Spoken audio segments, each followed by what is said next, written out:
घुटना, कंधा या कमर, चाहे जैसा हो दर्द, डॉक्टर ऑर्थो आपको देता है दर्द से पूरी आजादी, एक भरपूर जिंदगी।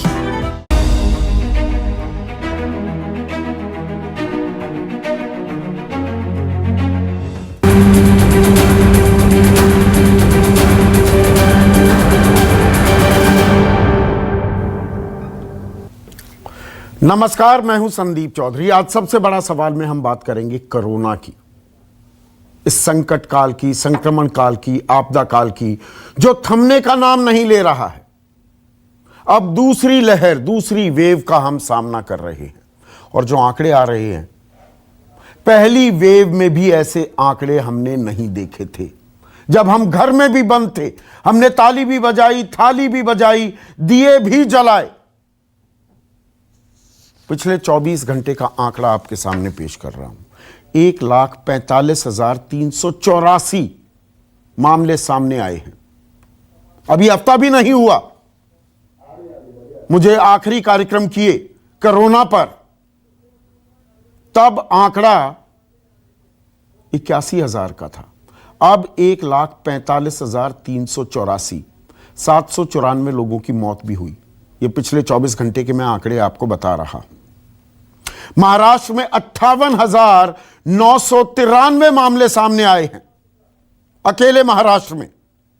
नागपुर में 6,489, मुंबई में 9,200 मामले। और मैं नोएडा में बैठा हूं, हमारा दफ्तर नोएडा में है। उत्तर प्रदेश में भी पिछले 24 घंटे में 12,787 मामले सामने आए हैं। लखनऊ में रिकॉर्ड 4,059 केस दर्ज किए गए हैं। प्रयागराज में 1,460, वाराणसी में 983। अमूमन हर जगह का यही हाल है। दिल्ली में 8,521 मामले सामने आए हैं। पूरी लंबी एक फेहरिस्त है, वो मैं नहीं गिनवाता हूं, आप समस्या समझ गए। और आज की तारीख में एहतियात बरतने के अलावा 2 गज की दूरी, मास्क है जरूरी, हाथ धोइए लगातार साबुन से, भीड़ भाड़ वाली इलाकों में ना जाइए।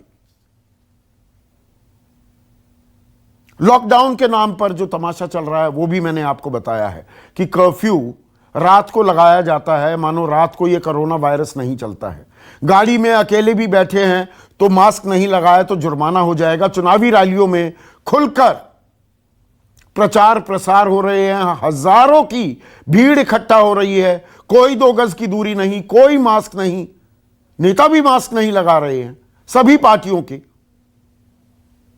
पर चुनाव में मंच एक पब्लिक प्लेस नहीं है, सार्वजनिक जगह नहीं है। गाड़ी में अकेले बैठे हैं, वो पब्लिक प्लेस है, तो वहां पर आपको लगाना जरूरी है। तो इस तरह के लॉजिक भी दिए जा रहे हैं, बाकायदा निर्देश भी जारी किए जा रहे हैं। संडे लॉकडाउन हो रहा है बहुत जगह कि संडे को कोरोना यकायक छुट्टी नहीं मनाता, संडे को आएगा, वीकडेज पर छुट्टी मनाता है कोरोना। लेकिन यह तो एहतियात की बात हुई। इसका इलाज क्या? वैक्सीन।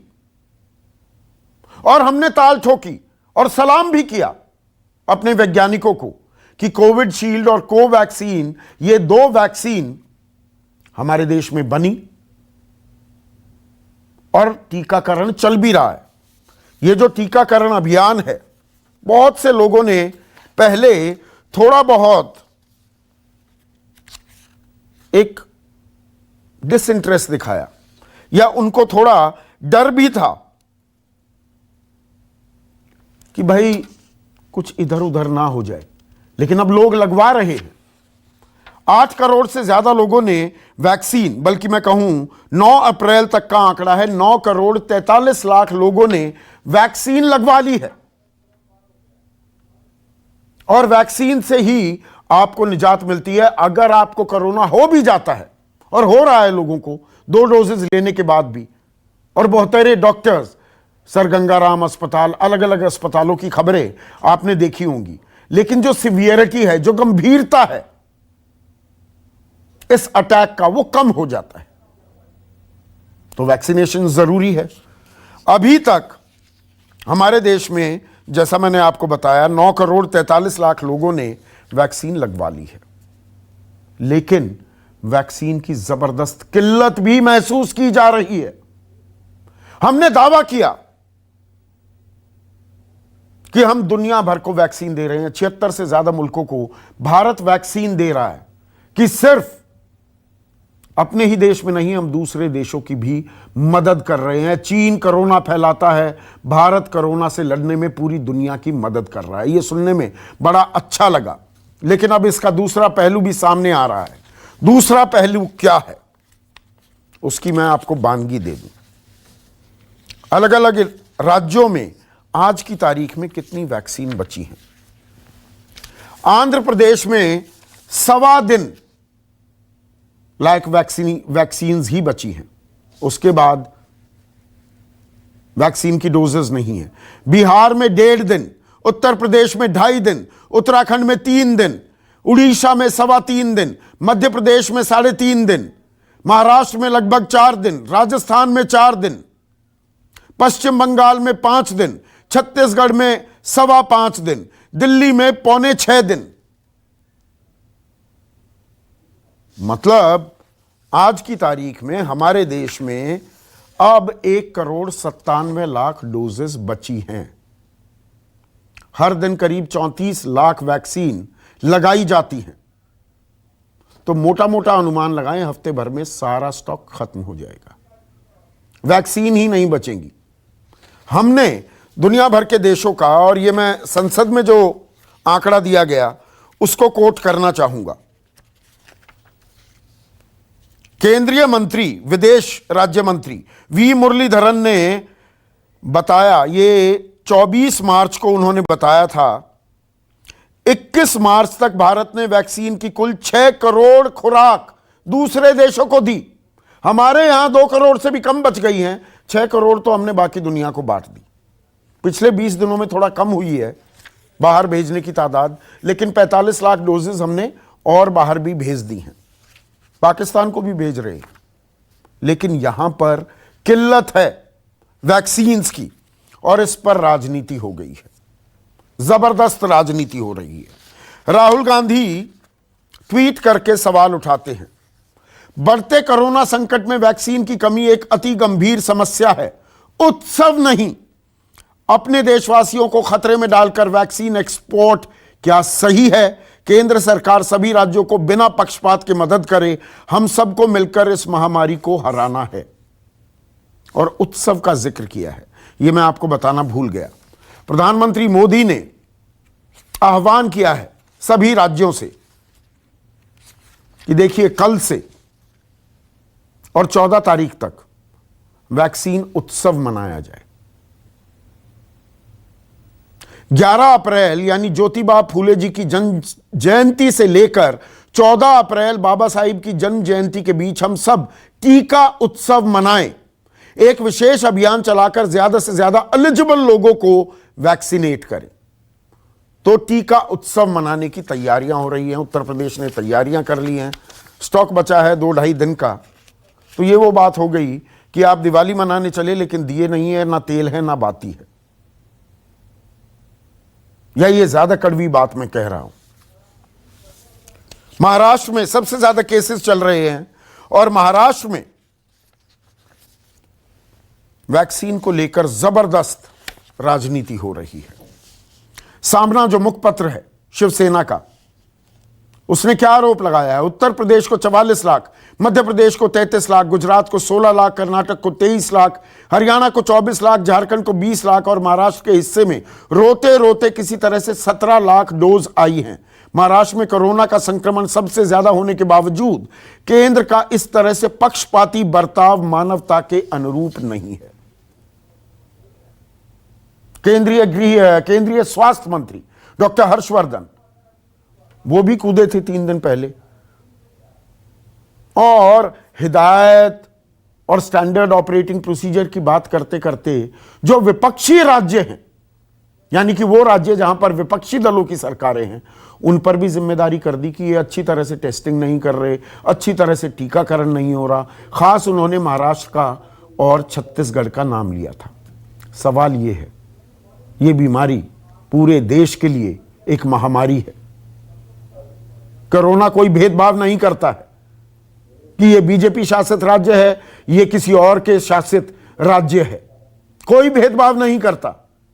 सब जगह ये डंक मार रहा है और यहां पर आरोप प्रत्यारोप चल रहे हैं।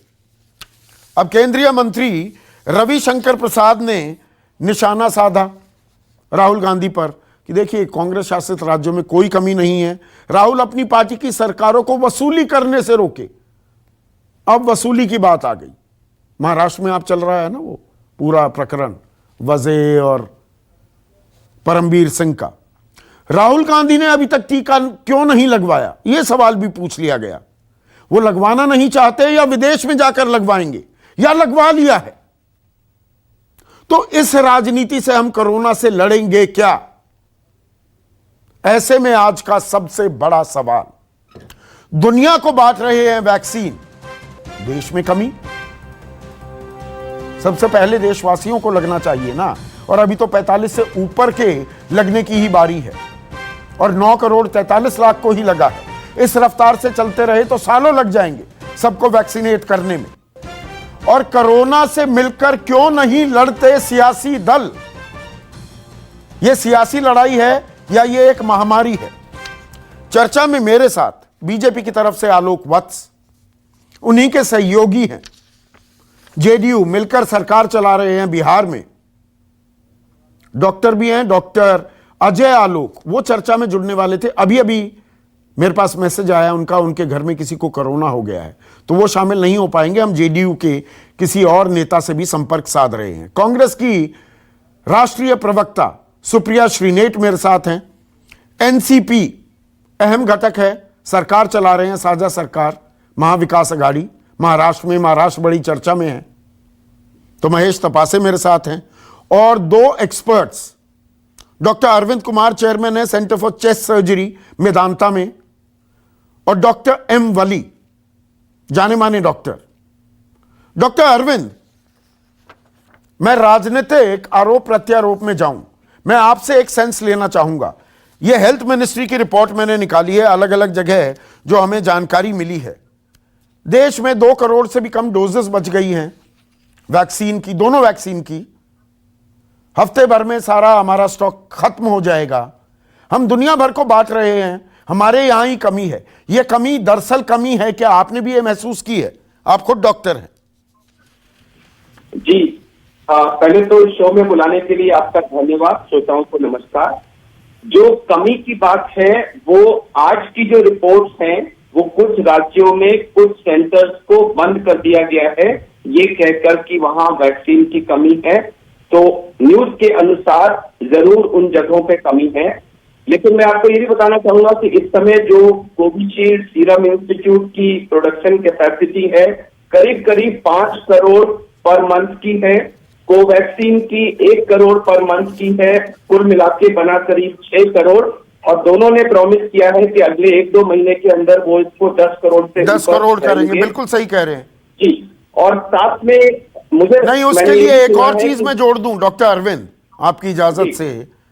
सीरम इंस्टीट्यूट के सर्वे सर्वाधार पूनावाला वो ये भी कह रहे हैं कि देखिए हमें 3000 करोड़ की और जरूरत होगी केंद्र से, अभी केंद्र ने वो पैसे नहीं दिए जी। ट्रू।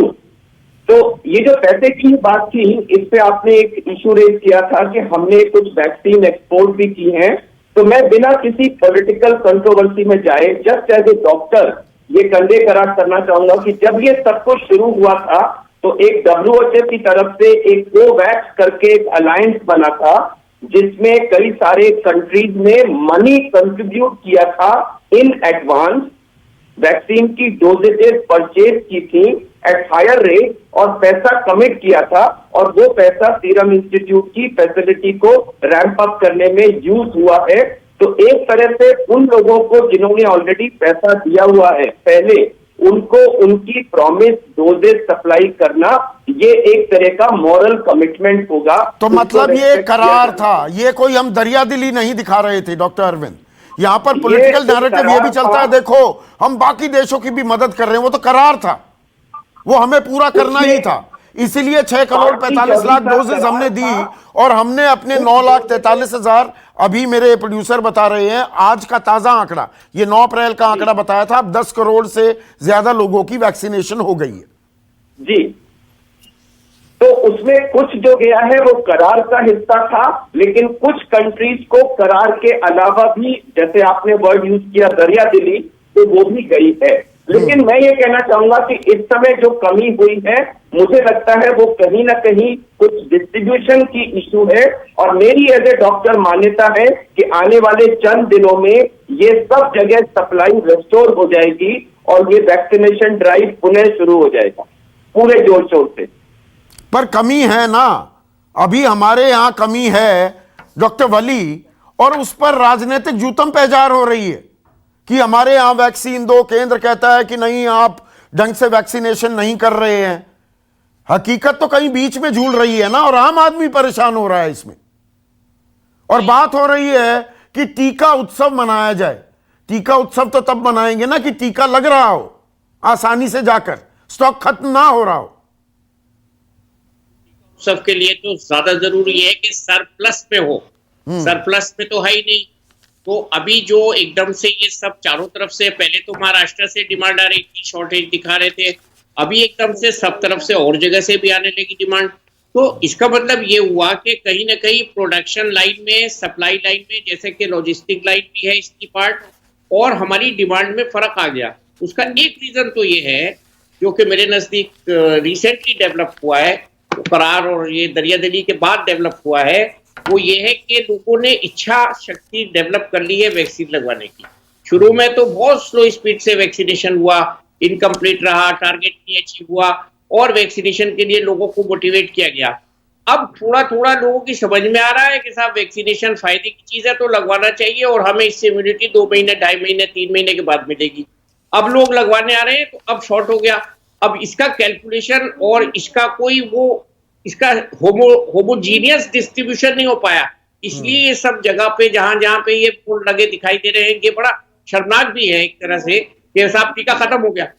तो ये मैंने नहीं एक्सपेक्ट किया था कि ये टीका कभी खत्म होगा, और मुझे जल्दी उम्मीद है, आई एम वेरी ऑप्टिमिस्टिक, कि with in A short span of 2-3 days ये बोर्ड सब हट जाएंगे और सबको टीका मिलेगा, और लॉजिस्टिक जो भी हमारे पास जहां ज्यादा स्टॉक है वहां से शिफ्ट कर पाएंगे, और लोगों को टीका मिलने में नहीं, यही तो हमारी प्राथमिकता होनी चाहिए ना। पहले ही लोग, बिल्कुल लोगों में आशंकाएं हैं, लोग खुलकर टीका लगवाने के लिए नहीं आ रहे, उसके बावजूद टीके की कमी हो रही है। अगर सब लोग लगवाने के लिए तैयार हो जाते, doctor Wali correct me if I am wrong, क्योंकि खबरें बहुत आ रही है ना, सर गंगाराम हॉस्पिटल जहां पर आप भी काम करते हैं, वहां पर 37 डॉक्टरों का संक्रमित हो जाना 2 डोजेस के बावजूद, एम्स से खबरें आ रही हैं जी, अलग अलग जगह ये खबरें आ रही हैं, तो लोगों में आशंकाएं हैं, बहुत से लोग तो लगवाना नहीं चाह रहे, इसके बावजूद कमी आ रही है। हाँ, इसके बावजूद मैंने ये कहा ना, अब लोग मोटिवेट हो रहे हैं ना लगवाने के लिए, तो हमें ये कमी दिख रही है, नहीं तो हमें इस कमी को महसूस ही नहीं करते। और अब लोग बहुत उत्सुक हैं और टाइम भी वेस्ट कर रहे हैं, और जाके ये बाकायदा ऑन स्क्रीन कह रहे हैं कि हम यहाँ इतने घंटे से खड़े हैं और टीका लगवाने आए हैं और हमको टीका नहीं लग रहा है। ये मैं नहीं समझता ऐसा हो सकता है, लेकिन ये क्यों हो रहा है मेरी समझ में नहीं आ रहा है। तो ये बहुत अजीबोगरीब बात हुई है, और ये एक्सपेक्टेड नहीं था। और मैं फिर रिपीट कर रहा हूं कि मैं डॉक्टर हर्षवर्धन ने जैसे प्रॉमिस किया है, विद इन ए डे और 2 सब जगह होमोजेनाइज डिस्ट्रीब्यूशन हो जाएगा इसका, और मेरे ख्याल से 2-3 दिन के बाद ये चीज सुनने को नहीं मिलेगी, देखने को नहीं मिलेगी। पर आंकड़े कुछ और कह रहे हैं ना, 1 करोड़ 97 लाख डोजेस बची हैं, तो यहां पर डोज की कमी तो साफ दिखाई दे रही है। सरकार ने 2.25 करोड़ डोजेस का ऑर्डर तो दिया है, वो कितनी देर में आता है। लेकिन मुझे तो बच्चों ने ये बताया था पिछले हफ्ते के आधार पूना वाला तो लंदन में घूमने गए हुए हैं, कहां से आएंगे वो, कैसे सुपरवाइज करेंगे, करें जल्दी से आके जल्दी इंतजाम करें, अपने देश की इज्जत बचाएं। हाँ आलोक वत्स, पर यहां पर होनी चाहिए वैक्सीन पर तवज्जो कि जितनी वैक्सीनेशन हो सके उतनी हो, पर यह वैक्सीन दरअसल राजनीतिक औजार बन गया है। यहां तो राजनीति हावी है, इससे हम लड़ेंगे, ऐसे लड़ेंगे कोरोना से। देखिए, ये हमारे देश की विडंबना है कि यहां हर चीज पे राजनीति हो जाती है। हमारा मैच्योरेंस लेवल राजनीतिक का धीरे धीरे नीचे ही आता जा रहा है। ये शर्मनाक बात है। लेकिन जैसा कि अभी दो डॉक्टर जिनसे अभी आपने बात की, डॉक्टर वली और दूसरे डॉक्टर ने, उन्होंने कहा कि वैक्सीन की डोज की होमोजेनियस डिस्ट्रीब्यूशन 2-3 दिन में रेगुलेट हो जाएगी। डोज की अभी कमी तक नहीं हुई है ना, अभी तक नहीं हुई। पहले लोगों में भ्रांति थी कि हम नहीं लगवाएंगे। हाँ। अब अच्छा, वो भ्रांति अब मिट गई। एक लोगों में ये हुआ कि साहब हमको डोज लेना है। भ्रांति मिटी, जिस कारण से भी मिटी हो, ये तो इंडिविजुअल का अपना ओपिनियन है। लेकिन जब एकाएक भीड़ बढ़ी है, ऐसा नहीं है कि सब सेंटरों से लोग निराश होकर लौटाए जा रहे हैं। कुछ सेंटर्स बंद हो रहे हैं ना कि वैक्सीन है ही नहीं, कुछ लोगों को निराश होना पड़ा। परंतु नहीं, ज्यादातर जगहों पे लोग जितने गए हैं, मैं नोएडा का एग्जांपल दे रहा हूं, जो यहां के सरकारी अस्पताल में जितने भी लोग डेली जा रहे हैं उनको सबको वैक्सीन लग रहा है, वहां से लौटाए नहीं जा रहे हैं। लेकिन कुछ जगहों पर हो सकता है इस तरीके का हो। हमको अभी ये जो दैविक प्रहार हो रहा है पूरे विश्व में, और खासकर अब इंडिया में तो ये ज्यादा ही रफ्तार पकड़ रहा है। पहले अमेरिका में रफ्तार था, ब्राजील से हम तीसरे नंबर पर थे, लेकिन अब जिस रफ्तार से हम भाग रहे हैं इस दैविक प्रकोप से, हमको लगता है कहीं हम नंबर 1 के पोजीशन पे ना चले जाएं। तो हम सबको मिलकर लड़ना है।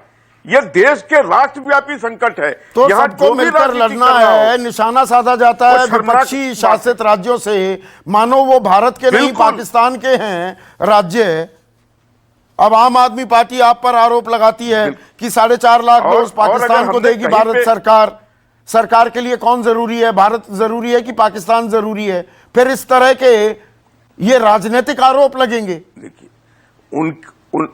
ये छुटभैया राजनीति है, ये छुटभैया है अगर राजनीति। तो स्वास्थ्य मंत्री हर्षवर्धन कहते हैं महाराष्ट्र अच्छी तरह से काम नहीं कर रहा, छत्तीसगढ़ अच्छी तरह से काम नहीं कर रहा। महाराष्ट्र कहता है हमें 17 लाख डोज देने में हाथ जुड़वाने पड़ रहे हैं, हाथ जुड़वाने के लिए मजबूर कर रही है सरकार। ये छुटभैया राजनीति नहीं, ये मचौर राजनीति है। डॉक्टर देखिए चौधरी जी, डॉक्टर हर्षवर्धन मंत्री होने के साथ साथ एक उच्च स्तरीय डॉक्टर भी हैं। अगर उन्होंने ये कमी महसूस की है कि डोज लगाने में कोई अनियमितता बरती जा रही है, तो ये सही में आपको उनका ये अपना आकलन और डोज देने में, वैक्सीन पहुंचाने में कोई अनियमितता नहीं बरती जा रही। और डोज नहीं देंगे। आप 2-3 दिन के बाद के आंकड़े लीजिए, देखिए उनके यहाँ कितनी सप्लाई पहुंचती है। लेकिन उनको इसको रेगुलेट करके सही ढंग से लगाना होगा। वो तो कल से तो टीका उत्सव मना रहे हैं, आप कह रहे हैं 2-3 दिन बाद ठीक होगा। उत्सव पहले मना रहे हैं और हालात बाद में ठीक होंगे। बिल्कुल ठीक होगा। नहीं, उत्सव तो कल से ही मना रहे हैं ना। उत्सव के साथ साथ ही ठीक होगा। नहीं, उत्सव मनाने चले, मैंने कहा ना दिवाली मनाने चले, हमारी ना दिया है ना बाती है ना तेल है। हम दूसरे देशों को दे रहे थे, दूसरे देशों को जो दे रहे थे हम अभी उसको रोक देंगे। पहले हम अपने यहाँ उस कमी को पूरा करेंगे। लेकिन हमारे यहाँ प्रोडक्शन तो बंद नहीं हुआ है, दवाई के प्रोडक्शन तो जारी है। 2-3 दिन में सब कुछ ठीक हो जाएगा, हम अपने लिए करेंगे। सुप्रिया श्रीनेत, बात का बतंगड़ क्यों बनाया जा रहा है? 2-3 दिन में सब ठीक हो जाएगा।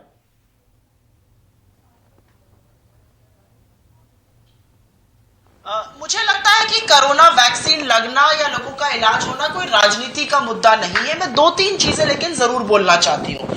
अभी भाई साहब ने बोला कि भ्रांति थी लोगों में इसलिए नहीं लगवा रहे थे, अब विश्वास हो गया तो लगवा रहे।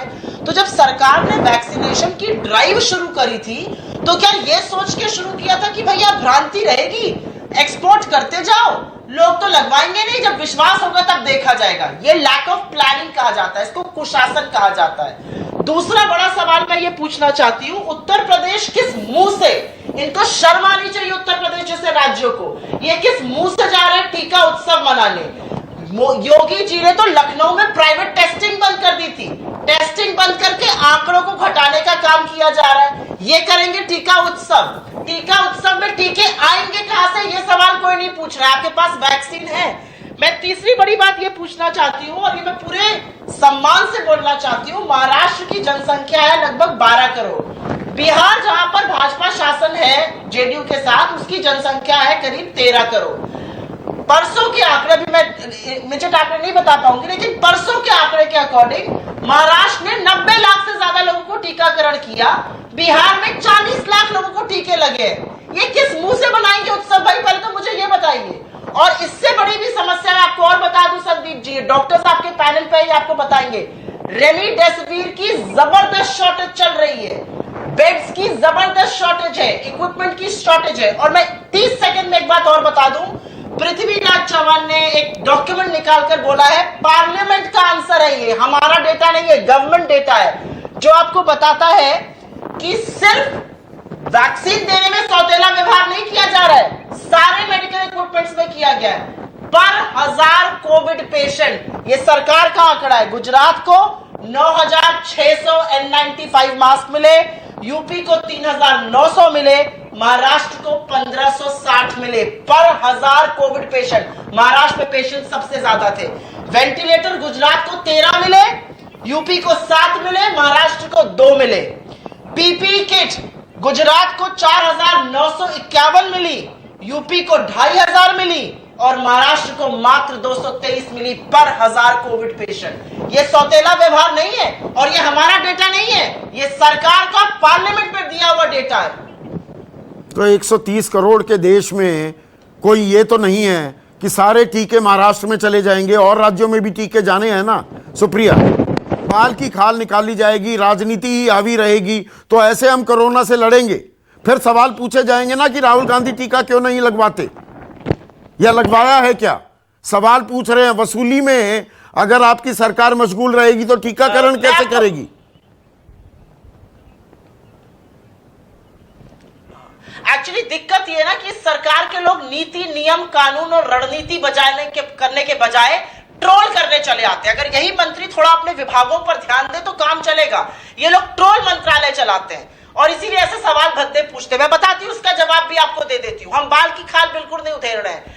वैक्सीन का अनुपात या तो जनसंख्या के हिसाब से होना चाहिए या कोविड पेशेंट्स के हिसाब से होना चाहिए। दोनों ही सूरतों में महाराष्ट्र को ज्यादा वैक्सीन मिलने चाहिए। उनके यहाँ सबसे ज्यादा कोविड इंटेंसिटी है, उनको ज्यादा वैक्सीन मिलना चाहिए। महाराष्ट्र की पॉपुलेशन 12 करोड़ है, गुजरात की 6 करोड़ है। महाराष्ट्र को मिलेंगे 1 करोड़ 10 लाख वैक्सीन, गुजरात को मिलेंगे 1 करोड़ वैक्सीन, सिर्फ 10 लाख ज्यादा। ये आपको नहीं लगता सौतेलापन है? और जहां तक राहुल जी की बात है, ये जो सरकार की नीति है ना 45 साल तक लगाने की, आप अगर हेल्दी है तो आप वेट कर लीजिए, लेकिन जो कोमॉर्बिडिटीज वाले लोग हैं, जिनको डायबिटीज है, हाइपरटेंशन है, एंजाइना है, डायलिसिस होता है और वो उम्र में कम है, उनके लिए तो नीति बनाइए। वो बेचारे मारे मारे फिर रहे, वो चाहते हैं वैक्सीन लगवाना लेकिन नहीं लगवा पा रहे। मेरे अपने घर वाले गाजियाबाद यूपी में गए वैक्सीन लगवाने, सारे अपॉइंटमेंट कैंसिल हो गए, 7 अस्पतालों को चक्कर काट चुके हैं, वैक्सीन अवेलेबल नहीं है। ये असलियत है उत्तर प्रदेश की। अब उत्तर प्रदेश के मुख्यमंत्री अपने प्रदेशवासियों के लिए ना बोलना चाहें तो वो अलग बात है। मैं तो खुशगुजार हूं कि महाराष्ट्र वाले बोल तो रहे हैं, छत्तीसगढ़ वाले बोल तो रहे हैं। ये भारत के नागरिक हैं, महाराष्ट्र, छत्तीसगढ़, उत्तर प्रदेश, गुजरात के नागरिक नहीं है। पर राजनीति ही करते रहेंगे। महेश तपासे, आपकी महाविकास अघाड़ी सरकार है, सामना के लेख में लिखा जाता है कि जानबूझकर वैक्सीन की कमी कर लोगों में असंतोष पैदा कर रही है सरकार। जानबूझकर क्यों करेगी सरकार?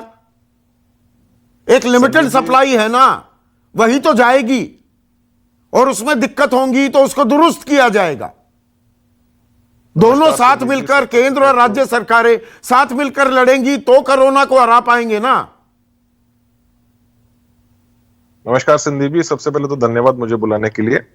महाराष्ट्र के स्वास्थ्य मंत्री राजेश टोपे जी ने पिछले हफ्ते ही केंद्रीय स्वास्थ्य मंत्री हर्षवर्धन जी को लिखा कि लगभग हम 4-4.25 लाख डोजेज रोज इंजेक्शन दे रहे हैं, हमें 40 लाख टीके चाहिए हर हफ्ते में। और उसके संदर्भ में वहां से जब कोई बात नहीं आई तो वहां से सबसे पहले एक राजनीति वाला बयान जो बड़ा ही खेदजनक है, मुझे उम्मीद नहीं थी कि हर्षवर्धन जी के माध्यम से इस प्रकार का बयान आएगा। उन्होंने पूरे विषय को एक राजनीतिक रूप देते हुए महाराष्ट्र की जो टीकाकरण व्यवस्था है उसके ऊपर प्रश्न चिन्ह निर्माण किए। उसके बाद स्वाभाविक रूप से महाराष्ट्र के स्वास्थ्य मंत्री को प्रेस कॉन्फ्रेंस लेते हुए कितने टीके हैं, लगभग 1 करोड़ 6 लाख के आसपास आए, 92-93 लाख के आसपास टीके लग चुके हैं और 7 लाख टीके आने वाले थे, सिर्फ 7 लाख। मांग हमारी 40 लाख हर हफ्ते की है, 7 लाख आने वाले थे, जो कल रो धो के केंद्र सरकार ने 17 लाख के आसपास किए। उसका भी अब जब आएंगे तब आएंगे, लेकिन ये क्यों होना चाहिए? महाराष्ट्र में लगभग 5-5.25 लाख एक्टिव केसेस है, गुजरात में इतने केसेस हैं कि इतने केसेस नहीं है, वहां पे less than 25,000 active cases Gujarat में है या और कई राज्यों में। महाराष्ट्र में जो आईसीएमआर का गाइडलाइंस है as far as testing is concern, 70% RTPCR के माध्यम से होती है और 30% जो है एंटीजन के माध्यम से टेस्टिंग होती है। आईसीएमआर की गाइडलाइन और पूरी पारदर्शिता के साथ महाराष्ट्र में हो रही है। कल जब प्रधानमंत्री महोदय ने अपनी सारे राज्यों के मुख्यमंत्री से बात की, उन्होंने कहा कि आप टेस्टिंग पे जोर दीजिए, टेस्टिंग पे आपके आंकड़े भले ही आए लेकिन कौन क्या बोलते हैं उस पर आप ध्यान मत दीजिए। वो बात अच्छे से उन्होंने कही प्रधानमंत्री महोदय ने, और उसी चीज का आईसीएमआर का पालन, आईसीएमआर के गाइडलाइंस का पालन महाराष्ट्र का स्वास्थ्य मंत्रालय कर रहा है। जब टीके के संदर्भ में हमने केंद्रीय स्वास्थ्य मंत्री से पूछा तो उन्होंने जिस प्रकार का राजनीतिक बयान दिया, क्योंकि महाराष्ट्र में आप देख रहे हैं कि भारतीय जनता पार्टी के जो नेता है देवेंद्र फडणवीस साहब है और भी जो चंद्रकांत दादा पाटिल और भी जो बड़े बड़े नेता हैं, वो महाराष्ट्र की सरकार को इस विषय में घेरने के लिए कोई भी कमतरता, राजनीतिक औजार बन गया है ना। आप भी वही काम कर रहे हैं, आप पलटवार कर रहे हैं। आम आदमी फिरता रहे महेश तपा से, आम आदमी बिल्कुल नहीं फिर रहा। गुजरात हाईकोर्ट को, गुजरात सरकार को बोलना पड़ा कि महाराष्ट्र ने जिस प्रकार का लॉकडाउन किया या वीकेंड लॉकडाउन किया या ब्रेक द चेन का उन्होंने गाइडलाइंस किए, गुजरात सरकार ने भी उसी प्रकार का करना चाहिए। मैं नहीं कर रहा हूं, गुजरात के हाईकोर्ट ने कहा। अभी थोड़ी देर पहले महाराष्ट्र के मुख्यमंत्री ने सर्वदलीय नेताओं की बैठक ली, उसके अंदर अपनी चिंता जताई कि जिस प्रकार से आंकड़े बढ़ रहे हैं, हॉस्पिटल में जगह नहीं है, ऑक्सीजन की कमतरता है, रेमडेसिविर जैसे इंजेक्शन अवेलेबल नहीं है और भी कुछ चीजों के बारे में उन्होंने, तो उस पर क्या विचार विनिमय करके क्या हल होना चाहिए, क्योंकि पूरे विश्व के अंदर कोरोना के ऊपर सबसे प्रभावी अगर कोई हल निकला है तो वो लॉकडाउन का निकला है, और लॉकडाउन के माध्यम से ही ब्रेक द चेन हो सकती है। लेकिन इसके दुष्परिणाम भी हैं, इकोनॉमी सबसे बड़ा दुष्परिणाम है, भूखमरी सबसे बड़ा दुष्परिणाम है। तो ये सारी चीजों के ऊपर हमारे प्रदेश के मुख्यमंत्री ने सर्वदलीय नेताओं की अभी बैठक ली। उसी के बाद इमीडिएटली भारतीय जनता पार्टी के कुछ नेताओं ने प्रेस कॉन्फ्रेंस की और लॉकडाउन को हमारा विरोध है। अरे गुजरात सरकार कह रही है, गुजरात सरकार को गुजरात हाईकोर्ट कह रहा है आप लॉकडाउन कीजिए, महाराष्ट्र के ने जो गाइडलाइंस बनाई उस पर अमल कीजिए। यहाँ पे जब लॉकडाउन की यहाँ पर पैरवी कर रहे हैं, एक मिनट आलोक वत्स स्क्रीन पर, एक मिनट महेश तपा से। आलोक वत्स, यहाँ पर तो वैक्सीन की कमी है, आप कह रहे हैं 2-3 दिन में दुरुस्त हो जाएगा। चलिए आपकी बात को फेस वैल्यू पर भी ले लूं, अब ये लॉकडाउन भी चल रहे हैं, सबसे ज्यादा प्रवासी मजदूरों पर असर पड़ने वाला है, जो वर्किंग क्लास है, जो दिहाड़ी मजदूर हैं, और 94% हमारी अर्थव्यवस्था इनफॉर्मल अर्थव्यवस्था है, उनकी दिहाड़ी फिर से जाएगी। यहां वैक्सीन को नहीं संभाल रहे, अगली दिक्कत भी मुंह बाए खड़ी है। अभी इन लोगों की जेब में पैसा भी चाहिए, ये दिहाड़ी मजदूर अपनी दिहाड़ी खोएंगे, वही मंजर फिर से आ सकता है, भगवान करे ना आए, लेकिन वो मंजर भी मुंह बाए खड़ा है। हम उसकी तैयारी कर रहे हैं, राजनीति कर रहे हैं।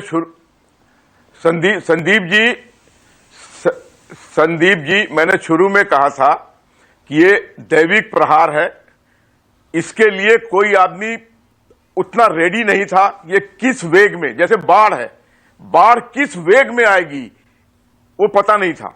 ये जिस वेग में अब बढ़ा है उस वेग में सही है, उस वेग में हर जगह तैयारियां नहीं है, बिस्तर नहीं है, अस्पताल में एक दवाइयां नहीं है। इसको मानने में कहीं कोई कोताही नहीं बरतूंगा कि हम जिस तरीके से ये बढ़ा है उस तरीके से व्यवस्था में नहीं, व्यवस्था क्या की उपलब्ध। हमने खुले में बिहार में चुनाव कराए, अब 5 राज्यों में चुनाव हुए, दुनिया भर की भीड़ इकट्ठा हुई, दुनिया भर की रैलियां हुई, गाड़ी में तो मास्क ना लगाओ, अकेले आदमी हो तब भी चालान हो जाएगा, रैलियों में किसी का चालान नहीं करता। चुनाव आयोग कराता है, ये तो उसको समझना चाहिए कि स्थगित कर दे चुनाव। अच्छा, चुनाव को टाल दे। अगर देश पर अटैक होता और मान लीजिए ये लड़ाइयां लड़ी जा रही होती किसी देश से, तो आगे नहीं बढ़ाया जाता है, पीछे भी बढ़ाया गया था। ये तो चुनाव आयोग को तय करना था कि ठीक है हमारी अभी व्यवस्था ऐसी नहीं है कि हम चुनाव कराएं। क्यों उन्होंने चुनाव घोषित किया? जब चुनाव घोषित किया तो चुनाव लड़ना अनिवार्य हो गया सबके लिए। कौन सी पार्टी है जो विड्रॉ कर गई कि मैं चुनाव नहीं लड़ रहा हूं, व्यवस्था ठीक नहीं है? सब तो उसी में कूद रहे हैं। अच्छा, चुनाव आयोग को कोई किसी के सलाह, ज्यादा है, कोई बताओ, ज्ञापन दिया नहीं जा सकता कि भैया ज्यादा अभी भी चुनाव आ रही नहीं कराने हैं? चुनाव आयोग ने कह दिया अंतिम वर्ड है। सब राजनीतिक दलों को सब राजनीतिक दलों को यह सद्बुद्धि आनी चाहिए कि साहब हम सब मिलकर जाके कहें कि भी चुनाव को 6 महीने के बाद कराना, इसी व्यवस्था को चलने दो। पर हम न्योता दे रहे थे ना, किसी ने व्यवस्था नहीं हमारी, मतलब हम तो ये मानकर ये बैठ गए, हमारी- ताली थाली बजा दी, बात खत्म, गया कोरोना। ताली थाली बजाना भी लोगों को उससे बचाने का एक औजार था। आप हाँ, उसको जैसे टीका हास्यास्पद उत्सव है, तरीके से ना ले, जैसे टीका उत्सव है। अब टीका उत्सव मनाओ, टीका है नहीं, टीका उत्सव मनाओ पर टीका है नहीं, जो है नहीं, जिसकी कमी है उसका उत्सव मनाओ। 2 दिन में संदीप जी, 1-2 दिन में दूर हो जाएगी। मैंने कहा कि हमारा प्रोडक्शन बंद नहीं हुआ है, हमारी सप्लाई जो इधर उधर जा रही थी वो बंद करके हम उन जगहों को उसे सप्लाई दुरुस्त देंगे करने की जहां जरूरत इसकी है ना जरूरत है। डॉक्टर वली, व्यवस्था को तो दुरुस्त करने की जरूरत है ना, और या तो जनसंख्या के आधार पर टीकों का वितरण हो, और मैं कहता हूं कॉमन सेंस कहती है ये, तो जहां पर ज्यादा प्रकोप है, जहां ज्यादा मामले, वहां ज्यादा टीके दिए जाने चाहिए।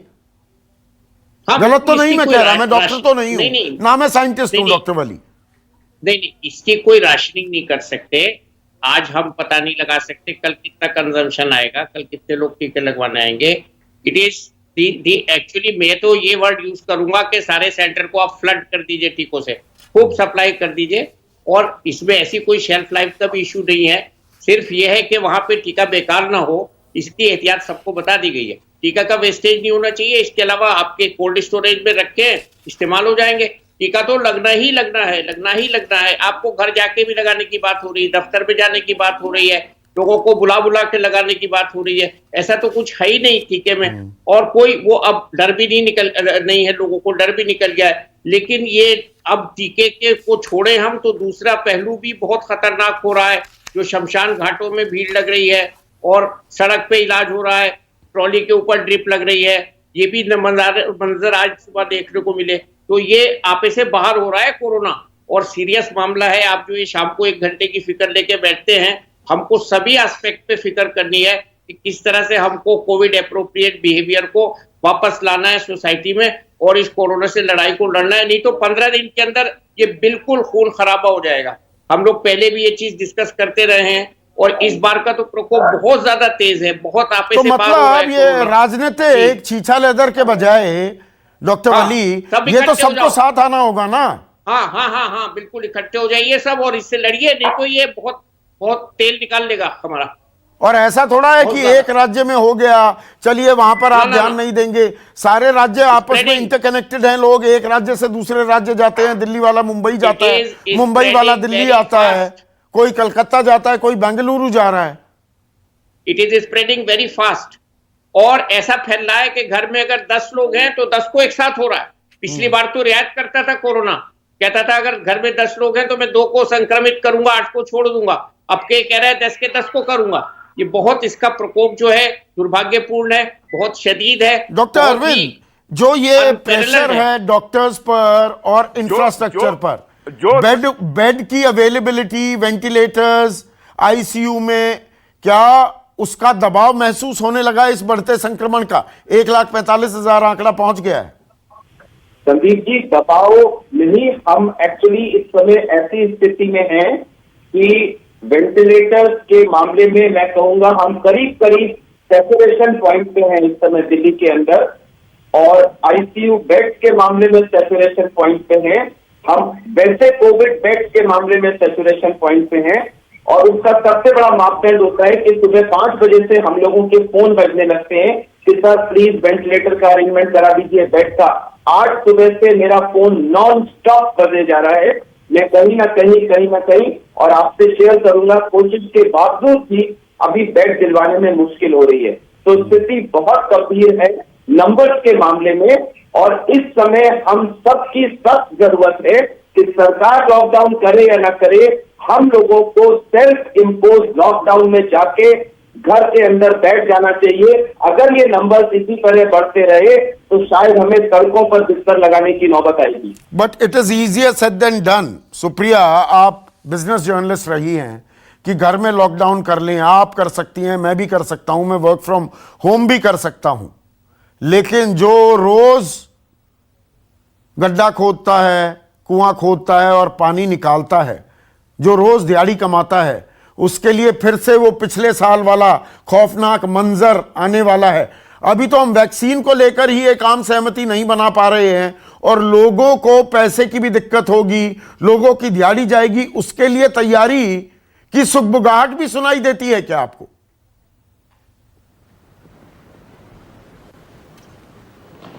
मैं आपकी बात से वाकया रखती हूं। यह सच है कि हम इस समय एक पिछले साल जैसा मंजर देखने की स्थिति में ही नहीं और होना भी नहीं चाहिए, जहां पर सैकड़ों लाखों लोग पलायन कर रहे हैं। मैं इसीलिए कहती हूं कि जो राहुल जी ने कहा है और जो कांग्रेस पार्टी का स्टैंड है कि यूनिवर्सल वैक्सीनेशन आपको करना पड़ेगा। जो दिहाड़ी मजदूर है, जो बैठ के सब्जी बेच रहा है सड़क पे, जो रोज दिहाड़ी पे जाता है, उसको वैक्सीन क्यों नहीं लगना चाहिए? मुझे बताइए, उसको 45 साल तक क्यों वेट करना पड़ेगा? वो अपने परिवार का अकेला कमाने वाला है, उसको वैक्सीन लगना उतना ही जरूरी है जितना हमारे हेल्थ केयर वर्कर्स को, और हेल्थ केयर वर्कर्स तक का रजिस्ट्रेशन रोक दिया गया। ये पहली बात है। दूसरी बात, मैं आपके माध्यम से एक और बोलना चाहती हूँ Sandeep ji, serum institute of India के आधार पूनावाला ने तमाम जगह कहा है कि उनके पास रैंप अप कैपेसिटी के लिए अभी फंड्स नहीं है। पीएम केयर फंड में पैसा पड़ा हुआ है, क्यों एक सॉफ्ट लोन नहीं दिया जा सकता है जिससे कि एडजस्ट हो जाएगी? जो कॉस्ट वैक्सीन की बाद में आएगी उससे एडजस्ट कर लीजिए। वैक्सीन का प्रोडक्शन तो बढ़वाइए और नए नए वैक्सीन को आप अनुमति दीजिए कि आए। नहीं, उन्होंने एग्जैक्ट फिगर भी कोट की है। 5 दिन पहले 3,000 करोड़ रुपए की दरकार है अभी तुरंत। यूज किया जा रहा है। जी हाँ, इसलिए मैंने कहा 3,000 करोड़ उनको चाहिए और सरकार को ये मुहैया कराने चाहिए, मुझे ऐसा लगता है। मैं एक बात और कहना चाहूंगी, हम सब लोग जो सार्वजनिक जीवन में हैं, हमको इस समय एग्जाम्पल बनना पड़ेगा कोरोना अप्रोप्रिएट बिहेवियर का। अमित शाह जी का मास्क ना लगाना, बड़ी बड़ी रैलीज में रहना, हेमंत बिस्वा शर्मा जी का ये कहना, अरे कोरोना वरोना कुछ नहीं, सब चला गया, मास्क फेंको, ब्यूटी पार्लर चलने दो। इस तरह के गैर जिम्मेदाराना जो बिहेवियर है वो कोई नहीं कर सकता। इस समय सबको एहतियात लेने की जरूरत है और सार्वजनिक जीवन में हमको मिसाल बनानी पड़ेगी इस एहतियात की। नहीं, मिसाल कहां बना रहे हैं? मिसाल तो लड़ाई झगड़ा कैसे होता है, राजनीतिक आरोप प्रत्यारोप कैसे होते हैं महेश तपासे, उसकी मिसाल पेश की जा रही है ना। एक दूसरे पर लानत मलानत कर दो, कोरोना भाग जाएगा। देखिए, इस डिबेट के माध्यम से जो भी अभी तक बाकी के वक्ताओं ने कहा है वही मैं कहूंगा कि आज राजनीति से परे होकर मानवता के धर्म को निभाते हुए सभी राजनेता, सभी राजनीतिक दल, सरकार, विपक्ष एक साथ एक मंच पे खड़े होके कोरोना का मुकाबला करे। देशवासियों को इस महामारी से बचाने के लिए जो कुछ मुमकिन करना चाहिए वो करे। लोगों की दिहाड़ी उनको मिले, अगर लॉकडाउन होता है तो उसके संदर्भ में जो भी करना पड़े, इसके ऊपर राजनीति ना करते हुए सबने एक साथ आना चाहिए। इस प्रकार का एक प्रयत्न मुझे लगता है संदीप जी, आपके ही प्रोग्राम के माध्यम से इस प्रकार का अगर एक प्रयत्न, एक संदेश पूरे देश में जाए तो बहुत देश के वासियों के लिए बहुत अच्छा होगा। आखिरी सवाल आलोक वत्स, ये सिर्फ देखिए महाराष्ट्र की बात नहीं है। आंध्र प्रदेश ने वैक्सीन की कमी की शिकायत की है, झारखंड, उड़ीसा, राजस्थान, और क्या ये संयोग है ये सारे राज्यों में विपक्षी दलों की सरकारें हैं? ये माता पिता सिंड्रोम हो रहा है। माता पिता समझते हैं ना आप, माता मेरा आदमी तेरा आदमी, मेरी सरकार तेरी सरकार, ये चल रहा है क्या?